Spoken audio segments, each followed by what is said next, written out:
Track 11. Now listen to the full conversation between James and Amy, who are talking about breakfasts around the world. Good morning. On the show today, we're talking about breakfast foods. Have you had your breakfast yet? What did you have? With me is Amy Havisham, who has written an article about breakfasts around the world. Amy, welcome. Tell us, what do you usually have for breakfast? Hi, James. Well, I usually begin with a glass of fruit juice, and then I sometimes have bread and jam, or perhaps some fresh fruit. Right, but that's not the same as everyone in the world, is it? I've just read your article. I didn't know that people ate such different things for breakfast.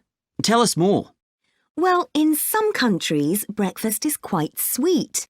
For example, in France, some people eat bread and chocolate. In the UK, many people enjoy cereal, which is often sweet. But if you're in India, you might have curry for breakfast. Spicy. Similar to lunch or dinner? Yes.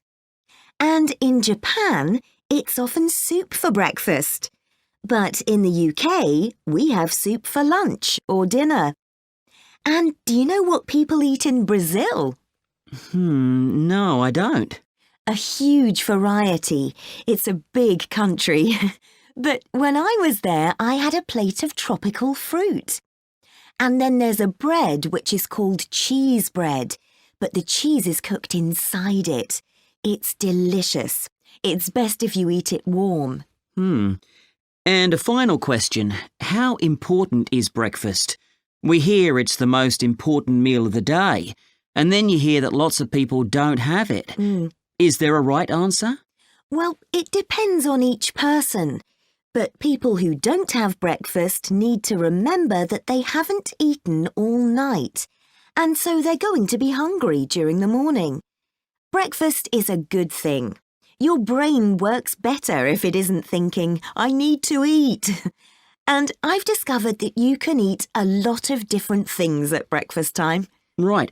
So perhaps if you don't like cereal, try some rice for breakfast. Yes, why not? That sounds good. So I'd like to open this up to our listeners.